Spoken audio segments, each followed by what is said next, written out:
I want to take this global. I know this can be $1 billion company. Melissa is a bold voice for both transformation and impact. I started the Modernists initially by myself. And when you are by yourself, it is very lonely. The kind of personal sacrifices I've had to make to actually make this work have been tremendous. And a lot of people don't see that. They see the glamorous Instagram or the events, and they're like, oh, like she has it all, but genuinely blood, sweat, and tears. Melissa Dewar is an entrepreneur, philanthropist, and the founder of the Modernists, a global digital membership unlocking access to the world's most exclusive private clubs, events, and experiences.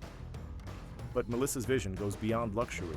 The TEDx speaker is also the founder of Rescued, a non-profit initiative supporting families affected by abduction with a focus on parent-child cases. Today we're sitting down with Melissa, architect turned founder, TEDx speaker, and the powerhouse behind the Modernists. Melissa, you bootstrap your company into profitability to over 500 paying customers, and you achieve more than 300% growth. Can you tell me what was the moment when you felt like this was real traction for you? So, thank you for having me on today. I'm going to take you way back. So I'm going to take you like to the early days. So a lot of people don't know this, but the Modernists actually started as a WhatsApp group. I thought it was a mailing list. Yeah. So the mailing list came after. So the WhatsApp group was just me and some friends. We loved going out in London. I was still studying at the time. It was called Clubland Soirees, which is like such a cheesy name to think of it now. And there was like maybe like 20 of us there, and we'd have one friend that's like, hey, like come to the Travelers Club tonight. We're hosting a black tie dinner. Or I had another friend that was like, oh, I have some tickets to this ball. Do you want to come? So it kind of started that way. And I think that group planted a seed, like a little seed in me that was like, like maybe there is something, out there, for young people that have just moved to London. And when I finished my master's, I moved to London fully and essentially Googled luxury things to do in London and members clubs. And I had so many different memberships myself and wanted to.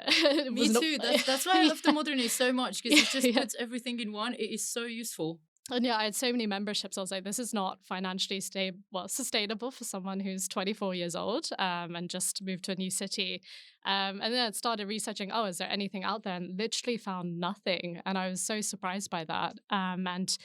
Just started essentially a mailing list of, emailing around kind of luxury events, members clubs I really loved, to a small community initially, just my friends.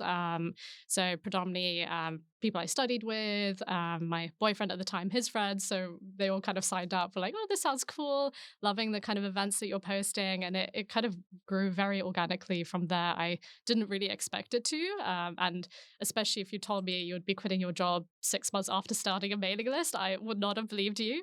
So that was how we started. Very organic, not super planned. So, but that was very quick. And speaking of which, actually, I want to get down to your mindset and also the strategy behind it, because your startup had such a good success from very early days. So let's speak about your mindset and your vision. As a startup, as a founder, actually, there's a lot of no's, there's a lot of doubters that you have to deal with from the very early days. And I think that's also the most important days when you're thinking about what you want to achieve and when you're creating that dream. So how do you deal with the people that don't see your vision or that think that it's impossible what you want to achieve? Yeah, I mean, look, I think if you look at any successful startup founder, I mean, they've all had to navigate no's. And I think that's just a part of life. And I remember the kind of mindset I had was that no does not mean never. And we have actually a CRM on our system. And like one of the categories was like rejection. And I renamed it to no, but not never.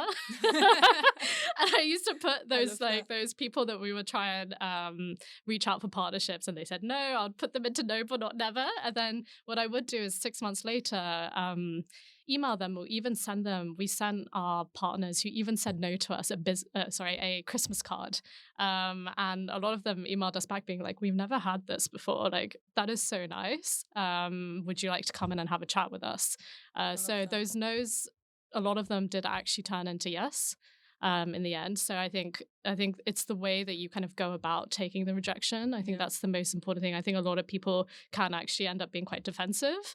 And I think that's the wrong attitude to take. I think if you're able to to kind of take it on the chin, be like, hey, look, like if I can, you know, in a few months' time, reach back out or do something that can make me stand out, I think that that will make the no turn into a yes. No, I agree with you. And it really teaches you perseverance. Yeah. You have to keep on standing up and you have to keep on going. And, you know, I'll add to that as well. You know, right now I'm fundraising and I have honestly had so many no's in this process. A lot of people say that, you know, this won't work, it's not possible. And you need to find the one or the two that really believe in you. And to get to that process, you have to kiss a lot of frogs, as they say. And once you found That's your a very prince, nice way it's to put it. Yeah, that's true. yeah. I mean, speaking of which, now you're fundraising, Mhm. but I want to speak about your history a bit with the Modernists. So you Mhm. bootstrapped to profitability, and Mhm. you're at 300% year-on-year growth. Mhm. A lot of the people don't even understand how huge that is. Mhm. What mindset made you achieve this growth, this pace? Yeah, so to be honest with you, I didn't even realize it was that impressive. So we were speaking to one potential investor who was like, "Oh, this is actually really good." I was like, "Is it?" I didn't really in my head. I wasn't necessarily, you know, I had kind of rigid KPIs like we have to have 300% year on year of growth. To me, again, a lot of it happened organically, and a lot of the growth that we did see was because of the demand that was out there. And you know, when I started the Modernists, I just left university. I mean, I had very little kind of financial means to be able to invest even in my own company. So I literally was in a position where I had to make it profitable. So Yeah, you when you're in a position where you have to make something work, you have to get very creative from day one. So I what we agree did with was you. like we organized events, we then started monetizing the mailing list. So initially it was free and we kind of just made money through the events and through various partnerships we did. Then we started slowly kind of monetizing step by step. So we didn't introduce a subscription straight away, but it kind of came through baby steps, and now we have paying customers and we have, you know, regular subscribing businesses that support what we do, and then our fundraising now can hopefully accelerate the traction and the demand that we've seen. So yeah. Just to stress how unique that is, most startups, they are not only not profitable in the Mm. first years, but they are trying to gain Mm. back all the funding that they have been put in. Yeah. So you bootstrap and then you also make it very profitable. It's amazing. Yeah, and you know, I do think as well, I'll add to this and that, you know, it does depend on what kind of startup you do want to do, because we are in the space where you know, an MVP for me just looked like a mailing list. It didn't need to Hmm. be a fancy website. It didn't need to be a fancy app. That was a way of validating the business idea for me. And I'm so glad I did that. I'm so glad I went through the bootstrapping phase, even though it was painful.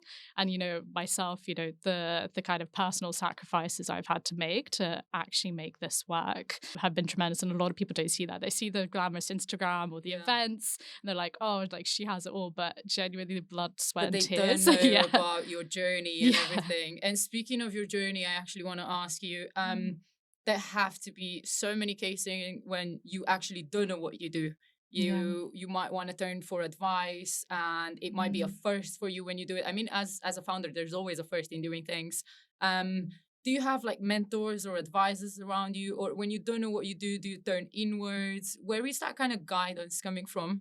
Yeah, so I mean, the mentors and the advisors we have been absolutely fundamental to me. And as you know, I mean, I started the Modernist initially by myself. And when you are by yourself, it is very lonely and it's very tough. And you need to surround yourself with people that uplift you, that are there for you. And you know, obviously, one of my biggest kind of mentors has been my dad. So my dad had his own company, and he from day one has been supportive of what I wanted to do, and like you know was like when I said I was quitting my job, he was like, "Fine, just go for it." I love that. So him, and then later, we have a great advisory board that have been so helpful, and I know that I could turn to them. Like, I'll send one of my advisors a voice note, be like, "What do you think of this?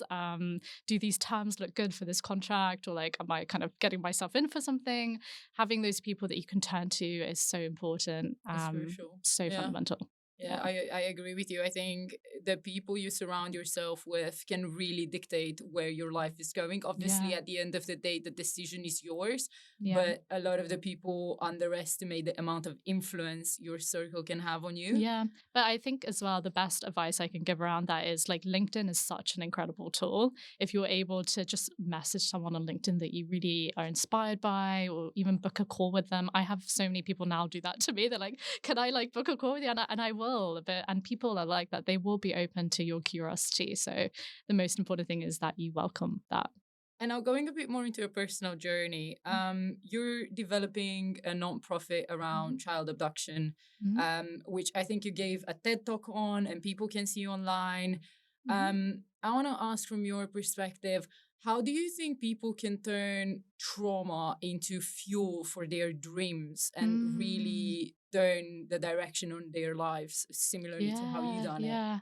Well, look, like it's not an easy journey. And I think a lot of people think that trauma recovery is kind of like a linear path, but honestly, there's so many ups and downs. And I think the best advice I can give is to use your story to empower others and recognize that within your story. And we all go through trauma, we all go through difficulty, and recognizing that within your story lies a testimony and lies something that someone else can take away from.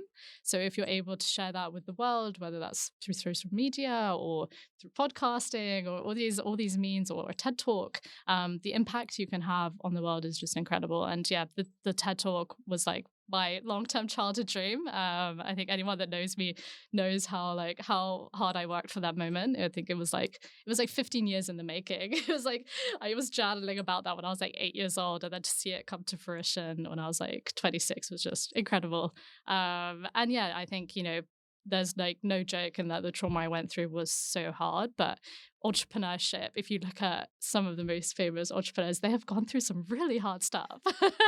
I actually spoke with someone the other day that there's like a startup, I've forgotten the name, but they started the first watered cans. Okay. Water, canned water, sorry. And the founder of that, he's gone through some stuff, and I think sometimes those things that happen in life teaches you something that you can apply in entrepreneurship. And because I've been through that situation when I was a child, now when I'm facing kind of challenges in work, or something comes up in my startup that's really challenging, I always think back to that moment. I'm like, if I got through that, I can You get can through get this through now. anything. Yeah. And I think that's also a mindset to look at your trauma is kind of, okay, I've been through that, I've come out of it, but what can I do now? What baby steps can I take each day to get to where I want to be? And yeah, my dad always said to me is like, never have a victim mindset, but always have a victor mindset. And I think if you really work on your mind, if you surround yourself with people that uplift you and inspire you,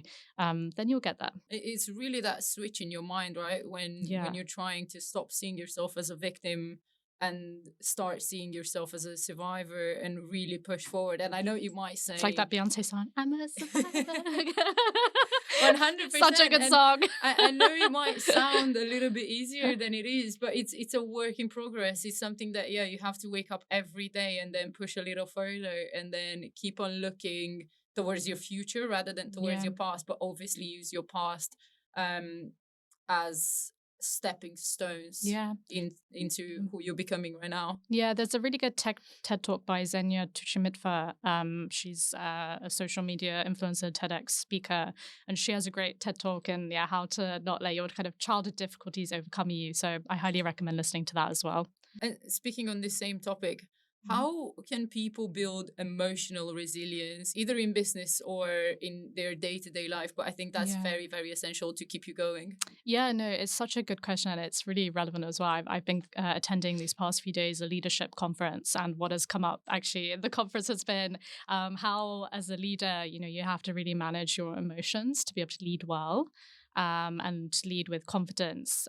It's not to say that your emotions aren't there, but I think it's such an interesting topic because as women, I think we are a bit more emotion led, and I think men can easily suppress their emotions easier.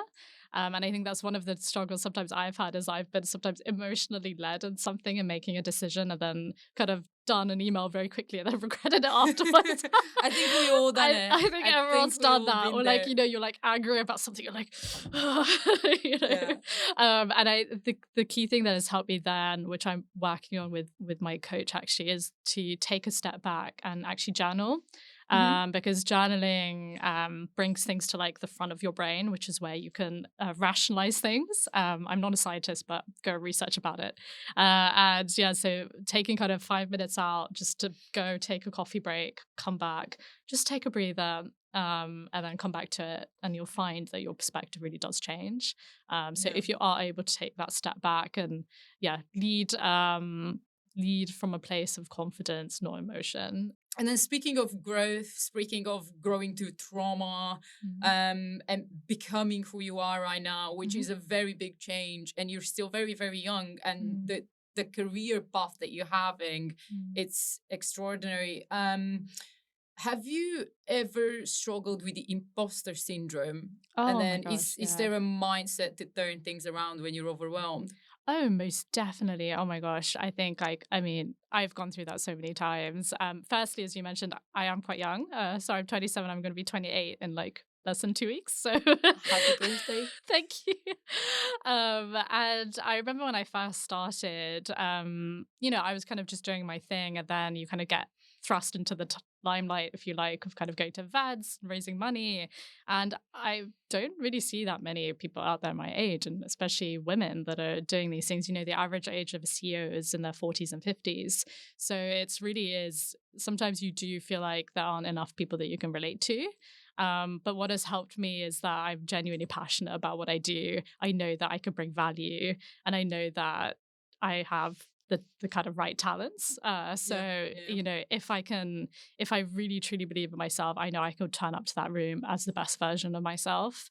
But there's nothing to, there are days where I'm like, you look at someone who's doing something similar to you, and they're run by a man who's double my age and has way more money than I do. And they're obviously doing great. And I'm like, oh, this is where I am. Why can't I be there now? But what has helped me is just taking that step back, taking that perspective, and always keeping like a winning wins journal, which I really Yeah, recommend, is like each day writing a small win that you've done, I or like that. whether that's an email that you've written to an investor, or you've gone to this event and put yourself out there. I That is something. appreciate the small wins Yeah, that really keeps you going. I absolutely. agree with you. Yeah, I did read about how appreciating and celebrating your small wins really keeps you on striving for more. yeah. Um, into the habits and getting into what works. Hmm. Let's talk strategy. Let's speak Mm. about your tips for success. Hmm. Um, well, I think to be a founder to begin with, we are visionaries. We need Hmm. to have that dream. We need to daydream a lot. I always say, like, I'm delusional optimist.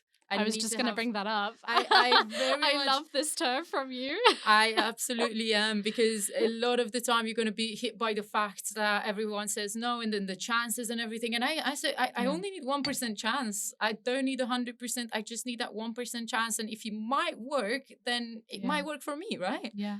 So I really believe in this mindset, but at the same time, I think you need to have a balance. So I really want to ask you, how do Mhm. you find this balance between bold ambition and vision and also strategy? Mm, I think like bold ambition to me is kind of the big goal. It's like, for me, Yeah. that's I want to take this global. I know this can be $1 billion company. The strategy is like the little baby steps to get there, right? It's kind of what you need to do in your day to day to get there. And the best advice I can give is like, yeah, have that big bold ambition and work yourself down from that. Yeah. Okay. And I'm kind of You work it almost backwards. work backwards. Yeah. So it's kind of like, okay, I want to get to $1 billion company. I know I need to raise my kind of pre-seed round now. Mhm. Then I'll probably do my seed, then I'll do my series A, and I'll get to those stages, right? So it's kind of figuring out the steps to get there and understanding that it's a journey, and it's gonna, most likely in business, it's gonna probably take 10 years or 5 years. It will take a while. It Yeah. definitely won't happen overnight. But what I've learned as well is to be really bold in those ambitions. I think sometimes as women, I think we can undersell ourselves a lot. And I through my agree. kind of fundraising journey, I even started my fundraising journey, like with such a low valuation and like all these things. And like I had my mentors be like, why are you doing that? Like, this is worth so much more than that. I was like, but to my head, that just, I think we do this as women. And I've seen this with so many other female founders, whereas a guy can rock up and be like, oh, I don't even have an MVP or users, but it's worth like 10 million.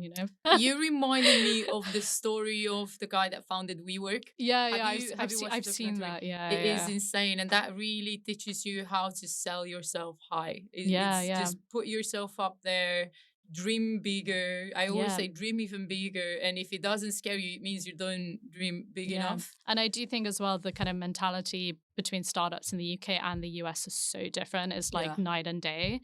And I have friends in the US that are like, raising a million is like peanuts. yeah, And they could do yeah, it in yeah. like 2 weeks. Whereas here, it's a different mindset. And it's a different Um, market, and yeah, 100%. absolutely different market as well. And what I'm trying to do is that what has really helped me is affirmations. So like waking up in the Mm-hmm. morning, and my mentor, he'll message me in the morning, be like, have you done this? And I'm like, yes. I And love he that. says like, yeah, just say that you're raising 200 million for $1 billion company and just keep saying it until you Yeah. until you believe it. Until you Uh, believe it. That yeah. is very true. I think I don't speak about this often enough, but affirmations and then really Yeah. making this mindset into becoming who you're seeing in your dreams, Yeah. it really gets you there. And it's not just about manifesting, it's literally Yeah. brain chemistry. It's about the fact that Yeah. you put yourself to become the person that you want to be. And then by saying it, by speaking about this to people, Yeah. you just make that into reality and then Yeah. things align for you. And absolutely, I think as well, there's an element of expectancy. If Yeah. if you kind of go about your day and don't actually believe it's going to happen, it probably won't happen, right? Yeah, If that's you very true. rock up and you expect and you keep striving and you believe, then it will. And now speaking about your business again, Mhm. you have a team, you grew a team already. Mhm. And I think behind every great business there has to be great talent. Yeah. What is the one non-obvious thing that you look into the people that you work with? Yeah, I think I mean, firstly, I'm so lucky that I have people around me that have helped all the incredible kind of visuals, events, all these things, and having people around you that really believe in your vision Mhm. is like it's such a game changer. What I look for is A, I look for an underdog, and B, I look for someone that's super hardworking. Okay, So yeah. yeah, those two things and you're in. um, and speaking of the growth, Mhm, you secured over 25 really good partnerships mhm, with amazing brands. mhm. Do you have any tips in how to get a yes from Mm. established brands? Mm. I think people underestimate this a lot, but yeah, personal introductions, which I have you to also thank for, because we're a team. We will introduce our Yeah, I contacts to each other. believe in the networking, the power Yeah, of networking. absolutely. Like as they say, your net worth. Was it net worth is your network or something Yeah, like yeah, that? yeah, exactly. I genuinely, do believe in the power of networking, meeting people. I mean, obviously, I think there is a space to ring up and be like, "Hey, we'd love to partner. Can I email you?" Hmm. But I think, first and foremost, if you can get a personal introduction, if you can It introduce helps a lot. yourself, helps. Yeah, definitely helps a lot. And then if you can introduce yourself, I think in a way that's very warm, welcoming, be like, hey, let's grab a coffee. I think the key thing is you want to get a face to face meeting. Yeah. And I think people sometimes are like, oh, let's do a call. Just go straight for the face to face meeting, because I'm the kind of person like when people meet me face to face, it's hard to say no. Yeah, that's very true. That's very true. And then I think if you don't have that personal introduction or that personal referral, I would also suggest to people just to really attend like networking events and Yeah. put themselves in the circles that they really want to be in. Yeah. And then one thing's lead to another, and then you Yeah. eventually you're going to meet the right people. Absolutely. And now, speaking of bootstrapping your business, what Mhm. advice would you give to someone that is starting a business and Mhm. they have to bootstrap to success? Well, I think the environment, especially within the fundraising environment now, you have to do some element of bootstrapping. It's very hard. I mean, unless if you are kind of like Mark Zuckerberg or like Elon Musk or the open AI guys, it's very hard to fundraise with just an idea. Yeah. You have to show something. You have to show some tangible traction. Mhm. And the best way is, build something that is easy. There's Squarespace, there's Wix, there's so many easy tools to put a product out there. mailing list, wait list. There's so many ways. So pick one of them and just go for it. Just start, inviting people, hosting events, getting interest, speaking to your customers. I think people, and especially founders, underestimate this a lot, but actually speaking to the people who are going to use your product. Yeah, What do you want yeah, to yeah. see? How can I serve that? How can I help? Asking those three questions is so powerful. Early days feedback is Yeah, so essential yeah, to the way you shape your company. I absolutely. heard way too many stories of people dropping their life savings into something that eventually Mm, just goes south for mm. not asking the right questions in the early days. Yeah, and like for me as well, I think I don't know if I mentioned this, but I was during the first 6 months I was working.